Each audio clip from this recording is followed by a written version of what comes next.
சுகமாக வாழக்கிறவாய். அம்மா அழுகைக்கான சிந்தனைக்காக என்னை நாடி வந்த விசாரங்கள் யாகமா? ஐயா, ஒருவனால வாழ்க்கை வஞ்சிக்கப்பட்டவன், ஒருவனாலேயே வாழ்க்கையை பறி போட பிறகு திக்கெட்ட பாவி தெரியாத தவிச்சிருந்தனுக்கு திக்கெட்ட பாவிக்கு தெய்வமே துணைன்னு சொல்வார்கள். அந்த தெய்வம் நீங்க தான். இந்த திக்கெட்ட பாவி நான் தான். வாழ்க்கையில இருந்து எனக்கு ஒரு உபாயம் செய்ய வேண்டும். அப்படியா? அப்படியே செய்கிறேன். அப்படிப்பட்ட கண்ணன் யார்?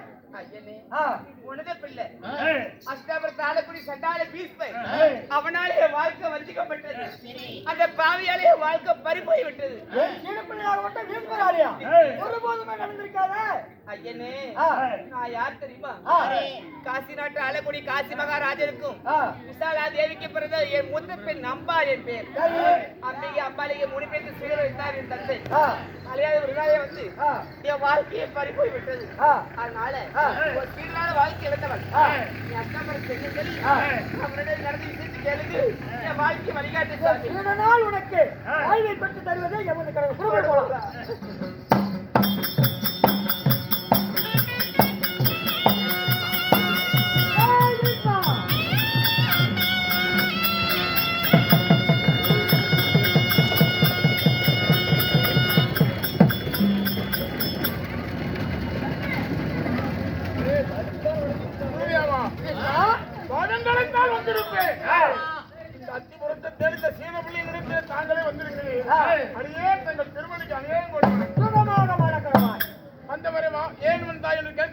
கேட்காமல் இருக்கவும் கூடாது. இந்த சீடனாகி வழங்கப்பட்ட அஸ்தாபுரத்து மன்னன் விஸ்வரூபத்தை வந்த காரணம் காசி மாநகரத்து அம்பா அம்பாலிகை அம்பிகை என்று சொல்லக்கூடிய உங்களுக்கு திருமணம். அங்கு நீ சென்றது போயா? நடந்தது என்ன? மணமேடைக்கு சென்றேன், சால்வன் சமர் புரிந்தேன், வெற்றி அடைந்தேன். வெற்றிக்கரியாக 3 பெண்ணையும் கொண்டு வந்தேன். மூத்த பெண் அம்பாலாகப்பட்டவள் வருகிற வழியிலே என் தாய் மாமனாகி சால்வன் மீது ஆசை, உங்களை நான் மணக்க மாட்டேன், என் மாமன் மேல ஆசைன்னா போன அனுப்பிவிட்டேன். அங்க என்ன நடந்தது தெரியாது. மீண்டும் என்ன வந்து கல்யாணம் செஞ்சுக்கன்னு கேட்டாங்க. முடியாது, என் தம்பிக்கு திருமணம் நடந்து வந்தது, உன் மாமனையே போய் மணந்து கொள் அனுப்பினேன். ஆனால் அந்த பெண்ணுக்கு வாழ்க்கை தருவது என்று நான் வாக்குறுதி கொடுத்து என் சீடப்பிள்ளை உன் தம்பிக்கு 2 பெண்களை திருமணம் செய்து விட்டால், ஆனால் அந்த பெண்ணுக்கு நீ வாழ்க்கை கொடுத்தே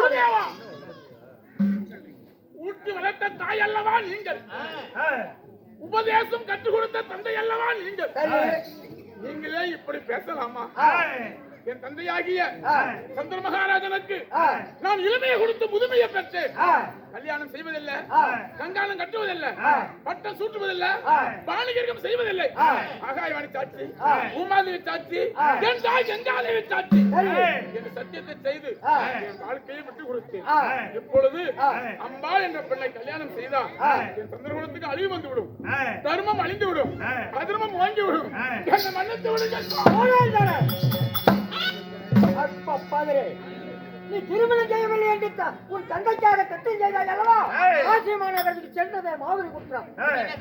குற்றம் குற்றம் குற்றம் மாபெரும் குற்றம். எந்த குற்றத்தை கண்டு அழைக்க வேண்டிய அரசரை அழைக்காமல் விളിக்கும் சுயவரமா? மகனம் தாங்கிய மன்னனை மதியாமல் விളിக்கும் மனமேடையா? மக்கள் செய்த குற்றத்தை மன்னன் கண்டிக்க வேண்டும். ஏன் அழைக்கவில்லை என்பதற்காகத்தான். அதாவது மன்னனுடைய குறையை கண்டுபிடிக்கத்தான் மன்னன் சென்றதை தவிர நான் சுயவரத்துக்காக செல்லவில்லை. கல்வி முதல் கோட்பைத்தோரிடம் நான் கற்றுக் கொடுத்த வித்தை குரு சீரப்பிள்ளை பேச்சுக்காக அந்த பெண்ணுக்கு வாழ்வு தந்த கற்றுக் கொடுத்த குருவுக்காக என் கரங்களை வெட்டி காணிக்கையாக்க வேண்டுமா? என் உடனே ஒரு ரத்தத்தை உங்கள் காணிக்காக தனியாக கழுவ வேண்டுமா? என் உயிரையே வேண்டுமா கொடுக்கிறேன். கல்யாணம் என்ற வார்த்தை என் காதிலே கேட்க கூடாது, அது நடக்கவும் கூடாது. இறுதியான முடிவு. முடியாது முடியாது முடியாது.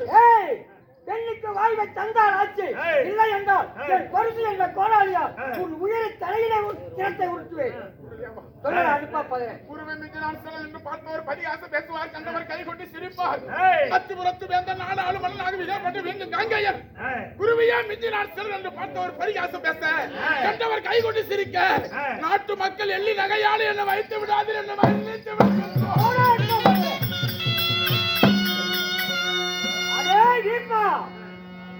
குருநாதனுடைய கையால் உன் உயிர் போவது நிச்சயம்.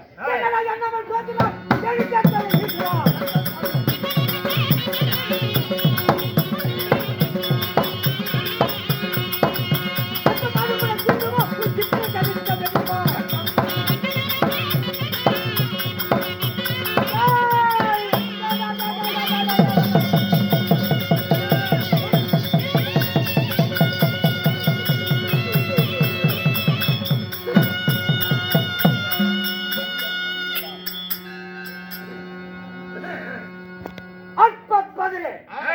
ஒரு குருதேவன் பரசுராமன் என்று அறியாமலுக்கு கல்வி முதல் கோட்பயத்தில் 4 வேதம் 6 சாஸ்திரம் 24 கல்விக்கான 96 தத்துவம் நிகழ்ந்த நன்னூல் கட்டுணர்ந்து ஆன கர்மம் கொண்ட அடே விஸ்வா, நீ சத்திரியன், நான் பிராமணன், என் குலத்தை சார்ந்தவனாக இருந்தால் நான் சொல்லிய வார்த்தை வைத்துக் கொள்வான்.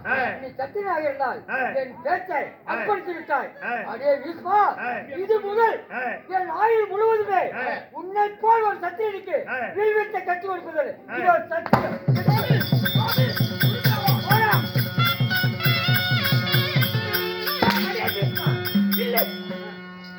மானகட்டவனே, ஈனங்கட்டவனே, 56 நாட்டுக்கு பேரரசு நாங்க அகபாவம். கேடு கட்டவனே, சீ, உன்னால வாழ்க்கை வஞ்சிக்கப்பட்டவன். அட பாவி, எங்க அப்பா நாட்டுக்கு வீடு அனுப்பினாரா? இல்ல, அலையாத இருந்தாலே வந்தியே. அப்படியாப்பட்ட சிவரு மேடையில 3 பெண்ணை கேட்டு கேள்வி சிறை எடுத்து போனியே. ஒரு மனுஷனை என்ன இருக்குன்னு ஒரு வார்த்தை கேட்டதே வாழ்க்கை பரிபோகமா?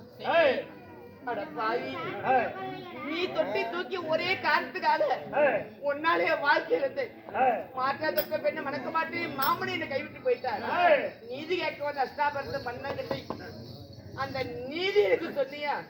அட பாவி, நீ நிராசாக்கி வெளி தள்ளிட்ட. சரி, உன் குருவு கிட்ட போய் சொன்னாவது நீதி கிடைக்குமான்னு வந்து உன் குருவி அகமானம் செய்து நீதி தெரிவிக்கல.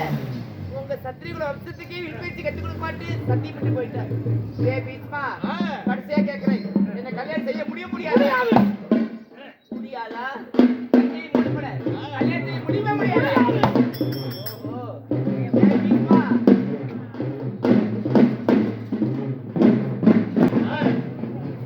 ஒரு தமிழுக்கு அக்கையில ஒரு ஆனா பெண்ணா ஒதுக்கா அந்த கங்கா தேவி அந்த 3 மேல தூக்குவான். ஏன் எதுக்கு தெரியுமா? யாராவது ஒரு அப்படியே போனா யாராவது அந்த பிள்ளையை காப்பாற்ற மாட்டாங்க. தாய் 3 முறை மேல தூக்குவான், 4ஆவது முறைதான் கைவிட்டுருவான். அது போல எங்கேயும் ஒரு பெண்ணு, நானும் ஒரு பெண். பெண்ணுக்கு பேதம் கிடைக்க வேண்டாம். கடைசியா கேட்கிறேன், வாழ்க்கையில எனக்கு வாழ்க்கை பிச்சு கொடுப்பாயே கொடுக்க மாட்டாங்க? முடியாது, முடியாது, முடியாது.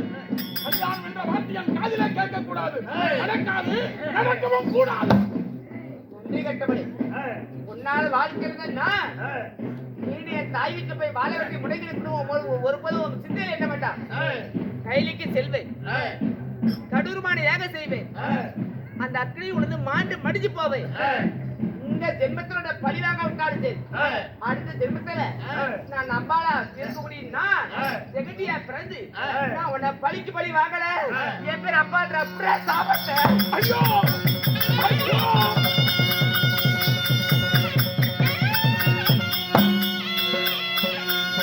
ஐயோ, இந்த பேரு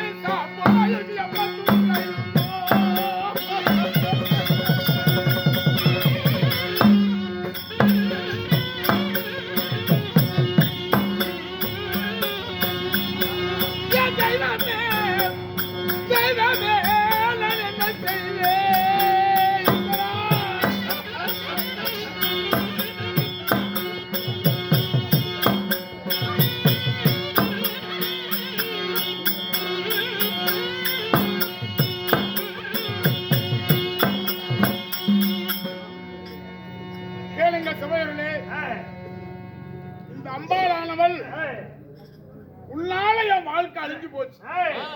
இனிமே நான் வாழ மாட்டேன்.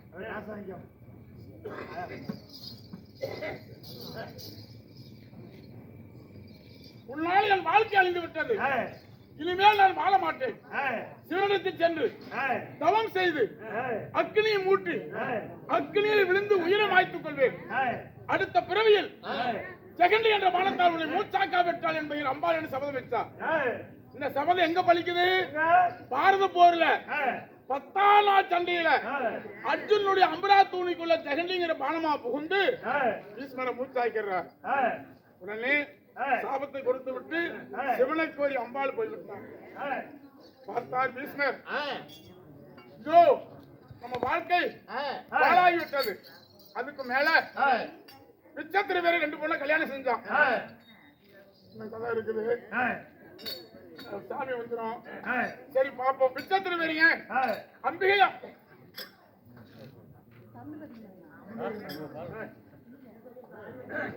பிச்சத்திர வேறீங்க அம்பிகை அம்பாளையை கல்யாணம் செஞ்சான்.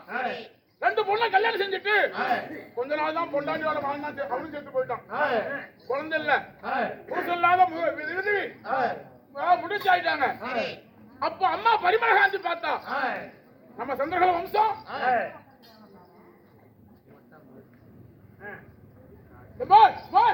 பேசாம இருங்க அம்மா. அம்மாய் அமைதியா சந்திரவம்சம் ஆரம்பித்து போச்சு. அப்போ பரிமளகாந்தி பார்த்தா, உடனே பிச்சத்திருவேலும் செத்து போயிட்டான். 2 மருமும் இருக்கிறாங்க, புருஷன் இல்லாம இருக்கிறாங்க.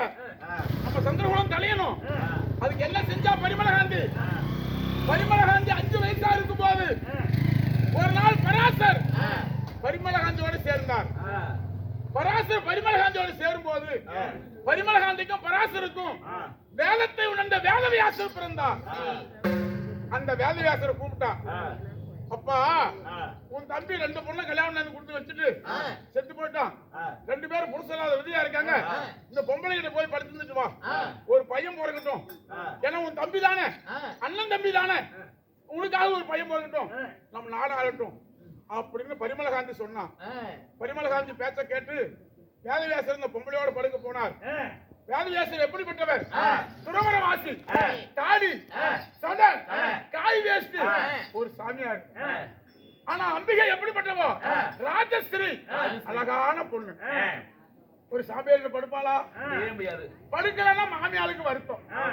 சரி, ஏன் அந்த கொடுமை ஏத்துக்கணும் அப்படின்னு கண்ணை இழுத்து மூடி படுத்துக்கிட்டா அம்பிகை. இந்த வேதவியாசர் அந்த அம்பிகையோட சேர போறார். இவ கண்ணை இறுக்கி மூடி படுத்துக்கிட்டா. அந்த கண்ணை இறுக்கி மூடி படுத்த பொம்பளையோட இவர் படுத்துட்டு எந்திரிச்சு வர்றார். யார்? வேதவியாசர். அம்மா வாசல் நிக்கிறா. ஏப்பா மகனே, வருங்காலம் செல்காலம் முக்காலம் உனக்கு தெரியும். இந்த பொண்ணு வயிற்று இந்த பொண்ணுகிட்ட போய் படுத்து இல்ல, எப்படிப்பட்ட குழந்தை பிறகு சொல்லுன்னு கேட்டா அம்மா. அதுக்கு வேதவியாசர் சொல்றார், நான் போய் அந்த பொண்ணோட படுக்கும் போது அவ கண்ணை இறுக்கி மூடி படுத்துக்கிட்டா. கருவு கண்ணு இல்லாம உற்பத்தி ஆகி போச்சு. கண்ணு இல்லாம பையன் பிறக்கணும். அதுதான் திருதராட்டியன். வேதவியாசர் அம்பிகையோட சேரும் போது கண்ணை இறுக்கி மூடி படுத்துக்கிட்டான். கண்ணை இறுக்கி மூடி படுத்ததுனால கருவு கண்ணெல்லாம் உற்பத்தி ஆகி போச்சு. அவன் தான் திருதராட்டியன், கண்ணு இல்லாம பிறந்தான். சரி, அது போட்டும். 2ஆவது அம்பாளியோட போய் படு அப்படின்னு அனுப்புனா. அம்பாளியோட படுக்கும் போது உடம்பெல்லாம் நடுக்களுக்கு விரும்பத்தி பிடிச்சு போய் படுத்திருந்தா. அவளோட படுத்துட்டு வேதவியாசர் வர்றா.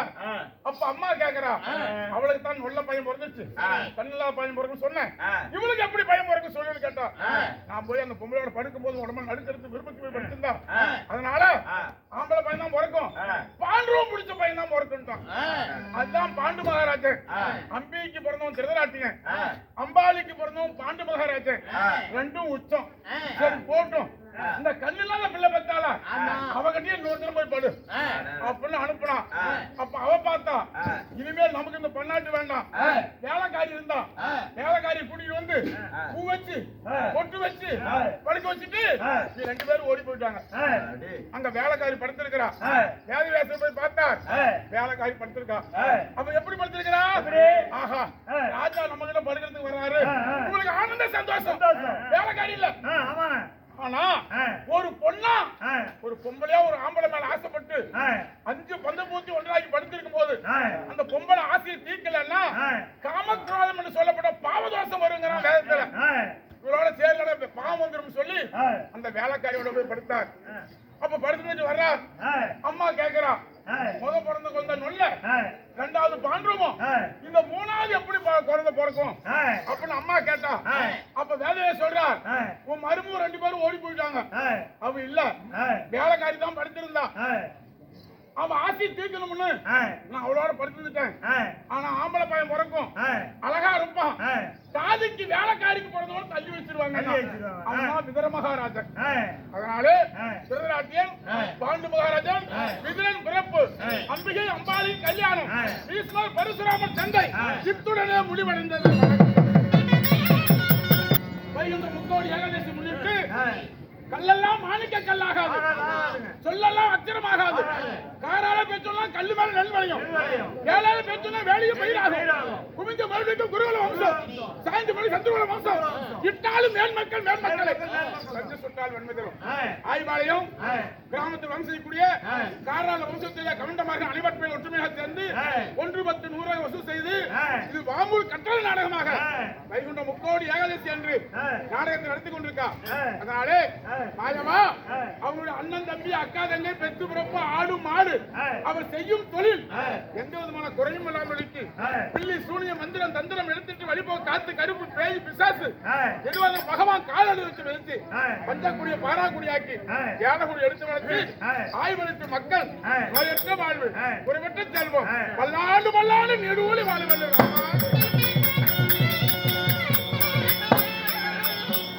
அதோடு மட்டுமல்ல நமக்கு சாப்பாடு போட்டாங்க. அதாவது எவ்வளவு பணம் கொடுத்தாலும் வயிற்றுக்கு சோறு வேணும். ஆமா, மாப்பிள்ளை வெள்ளிமணி அவர்கள் அவர் மனைவி மகள் மருமகள் மகன் 50 பேரும் மயிலார சாப்பாடு போட்டாங்க. ஆமா, வருஷம் தவறாம நாடகாரர்களுக்கு அவங்க சாப்பாடு போடும்.